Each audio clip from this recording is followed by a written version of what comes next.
નમસ્કાર દર્શક મિત્રો, સંદેશના ડિજિટલ પ્લેટફોર્મમાં હું સુભાષ તમારું સ્વાગત કરું છું. મિત્રો, હવામાન વિભાગની આગાહી મુજબ અત્યારે રાજ્યમાં એક બે નહીં પરંતુ એક સાથે પાંચ સિસ્ટમ સક્રિય હોવાથી ભારે વરસાદનું જે છે એ એલર્ટ જાહેર કરવામાં આવ્યું છે.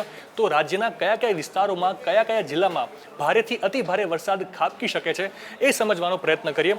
તો 12 ઓગસ્ટ 2026 એટલે કે આજના દિવસમાં હવામાન વિભાગ તરફથી આજે માહિતી જાહેર કરવામાં આવી છે. એ પ્રમાણે તમે જોઈ શકો છો કે રાતના 12 વાગ્યા સુધીમાં ગુજરાત રાજ્યમાં હાલ 3 પ્રકારના તમે જે છે એ એલર્ટ જોઈ શકાય છે.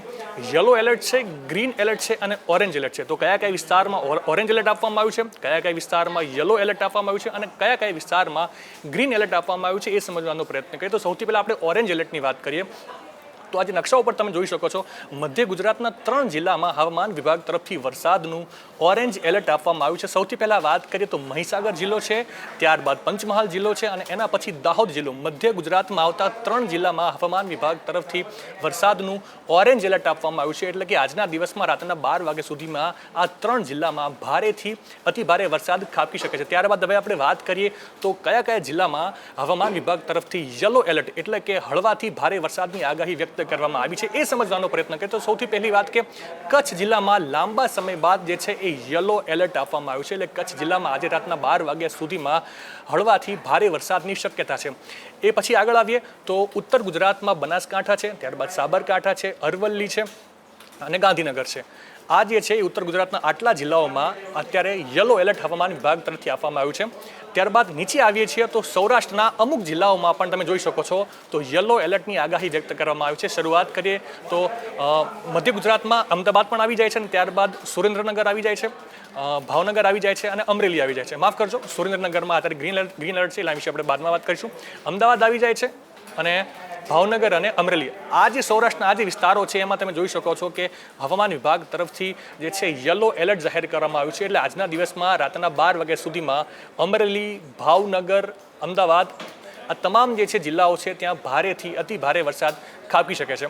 ત્યારબાદ આપણે વાત કરીએ તો કયા જિલ્લાઓમાં ગ્રીન એલર્ટ જાહેર કરવામાં આવ્યું છે એના વિશે વાત કરીએ તો ગ્રીન એલર્ટમાં તમે જોઈ શકો છો કે સૌરાષ્ટ્રના મોટા ભાગના વિસ્તારમાં ગ્રીન એલર્ટ જાહેર કરવામાં આવ્યું છે અને સાથે ઉત્તર ગુજરાતના પણ એકાદ જિલ્લા આવી જાય છે કે જેમાં વરસાદનું ગ્રીન એલર્ટ જાહેર કરવામાં આવ્યું છે હવામાન વિભાગ તરફથી. તો સૌથી પહેલાં વાત કરીએ પાટણ જિલ્લાની. તો પાટણ જિલ્લામાં આજે રાતના 12 વાગ્યા સુધીમાં જે છે એ ગ્રીન એલર્ટ જાહેર કરવામાં આવ્યું છે. મતલબ કે ત્યાં કોઈ પણ પ્રકારની વરસાદની શક્યતાઓ છે નહીં, એટલે કે વરસાદ ન પણ આવી શકે. એ સિવાય કયા જિલ્લામાં, સૌરાષ્ટ્રના કયા જિલ્લામાં વરસાદનું ગ્રીન એલર્ટ આપવામાં આવ્યું છે એના વિશે વાત કરીએ તો સુરેન્દ્રનગર આવી જાય છે, મોરબી આવી જાય છે, જામનગર આવી જાય છે, દેવભૂમિ દ્વારકા, પોરબંદર, જુનાગઢ, ગીર સોમનાથ, રાજકોટ અને બોટાદ. સૌરાષ્ટ્રના મોટા ભાગના વિસ્તારમાં અને એની સાથે દરિયાકાંઠાના જેટલા પણ જિલ્લાઓ છે તેમાં જોઈ શકાય છે કે ત્યાં ગ્રીન એલર્ટ આપવામાં આવ્યું છે. મતલબ કે આજે રાતના 12 વાગ્યા સુધીમાં ત્યાં વરસાદ થવાની શક્યતાઓ ખૂબ જ ઓછી છે. માત્ર જો સૌરાષ્ટ્રની વાત કરીએ તો ભાવનગર અને અમરેલી આ 2 જિલ્લા છે અને સાથે એમ કહેવાય કે મધ્ય ગુજરાત જે છે એમાં યલો એલર્ટ છે. બાકી સૌરાષ્ટ્ર આખું એમ કહી શકાય કે આજના દિવસમાં ત્યાં વરસાદ થવાની શક્યતા ઓછી છે. અને એકમાત્ર મધ્ય ગુજરાતમાં એકમાત્ર જિલ્લો તમે જોઈ શકો છો, આણંદ એકમાત્ર એવો જિલ્લો છે જ્યાં આજના દિવસમાં વરસાદ થવાની શક્યતાઓ જે છે ખૂબ જ ઓછી છે. એટલે એકંદરે એમ કહી શકાય કે 12 ઓગસ્ટ 2026 આજના દિવસમાં હવામાન વિભાગ તરફથી જે માહિતી આપવામાં આવી છે એ મોટા ભાગના જિલ્લાઓમાં, સૌરાષ્ટ્રના અમુક વિસ્તારને છોડતા અને ઉત્તર ગુજરાત અને આણંદને છોડતા એમ કહી શકાય કે મોટા ભાગના જિલ્લાઓમાં ભારેથી અતિ ભારે વરસાદ ખાબકી શકે છે. તો મિત્રો આજે વાત થઈ એ 12 ઓગસ્ટ 2026 એટલે કે આજના દિવસમાં રાતના 12 વાગ્યા સુધીમાં જે ચિત્રો સ્પષ્ટ હતા એની વાત છે. અને હવે આવતીકાલની વાત કરીએ તો આવતીકાલે ચિત્ર બિલકુલ અલગ જ દેખાઈ રહ્યું છે. તમે જોઈ શકો છો હવામાન વિભાગ તરફથી જે માહિતી આપવામાં આવી છે. આવતીકાલના રોજ સમગ્ર રાજ્ય પર હવામાન વિભાગ તરફથી 2 જ પ્રકારના એલર્ટ જે છે એ વ્યક્ત કરવામાં આવે છે. એક છે ગ્રીન એલર્ટ અને એક છે યલો એલર્ટ. તો સૌથી પહેલાં તો આપણે યલો એલર્ટની વાત કરીએ તો યલો એલર્ટમાં મધ્ય ગુજરાત અને આખું દક્ષિણ ગુજરાત આવી જાય છે. સૌથી પહેલાં તો મધ્ય ગુજરાતની વાત કરીએ, મહીસાગર, પંચમહાલ, દાહોદ આ 3 જિલ્લામાં જ્યાં 12 ઓગસ્ટના રોજ એમ કહી શકાય કે જ્યાં ઓરેન્જ એલર્ટ આપવામાં આવ્યું હતું ત્યાં 13 ઓગસ્ટ 2026ના રોજ રાતના 12 વાગ્યા સુધીમાં હવામાન વિભાગ તરફથી યલો એલર્ટ આપવામાં આવ્યું છે. એટલે એમ કહી શકાય કે હળવાથી ભારે વરસાદની શક્યતા છે.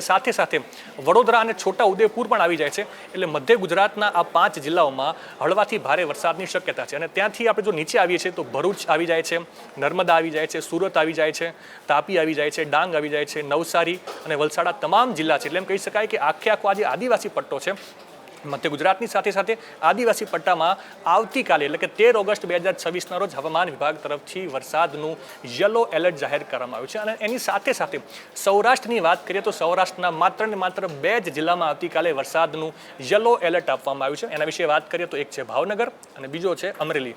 સૌરાષ્ટ્રમાં માત્ર 2 જ જિલ્લા એવા છે કે જ્યાં વરસાદ આવતીકાલે ખાબકી શકે છે, ભારેથી અતિ ભારે વરસાદ થઈ શકે છે. અને એ સિવાય આ યલો એલર્ટ સિવાય તમે જોઈ શકો છો કે સમગ્ર ગુજરાતના જેટલા પણ જિલ્લા છે, સૌરાષ્ટ્રના આ 2 જિલ્લા છોડી અને દક્ષિણ ગુજરાતનો પટ્ટો અને મધ્ય ગુજરાતનો પટ્ટો છોડી જેટલો પણ આ તમે વિસ્તાર જોઈ રહ્યા છો ત્યાં તમામમાં આવતીકાલે જે છે હવામાન વિભાગ તરફથી વરસાદનું ગ્રીન એલર્ટ જાહેર કરવામાં આવ્યું છે. પછી કચ્છ હોય, ઉત્તર ગુજરાતનો આખો વિસ્તાર હોય, મધ્ય ગુજરાતના વિસ્તાર હોય, દરિયાકાંઠાના તમામ વિસ્તાર લઈ શકો છો, મોરબીથી લઈને દેવભૂમિ દ્વારકાથી લઈને ગીર સોમનાથ, આખો દરિયાઈ પટ્ટો, કચ્છ આખો, ઉત્તર ગુજરાત, મધ્ય ગુજરાતના કેટલાક જિલ્લાઓ અને સુરેન્દ્રનગર, અમદાવાદથી લઈને આ તમામ વિસ્તારોમાં હવામાન વિભાગ તરફથી જે છે એ વરસાદનું ગ્રીન એલર્ટ આપવામાં આવ્યું છે. એટલે કે એ તમામ જિલ્લા એવા છે કે જ્યાં વરસાદ થવાની શક્યતાઓ નહીવત છે. મિત્રો, હવામાન વિભાગ તરફથી જે આગાહી આપવામાં આવી છે આગામી 2 દિવસ છે ગુજરાત માટે ખૂબ જ ભારે સાબિત થઈ શકે છે. વરસાદની તીવ્રતાને જોતા રાજ્યના મોટા ભાગના જિલ્લાઓમાં વરસાદનું એલર્ટ જાહેર કરવામાં આવ્યું છે. એટલે તમારા વિસ્તારમાં વરસાદની શું પરિસ્થિતિ છે કોમેન્ટ કરીને ચોક્કસથી જણાવજો અને દેશ દુનિયાની તમામ અપડેટ માટે આપ જોડાયેલા રહેજો સંદેશ ડિજિટલ સાથે.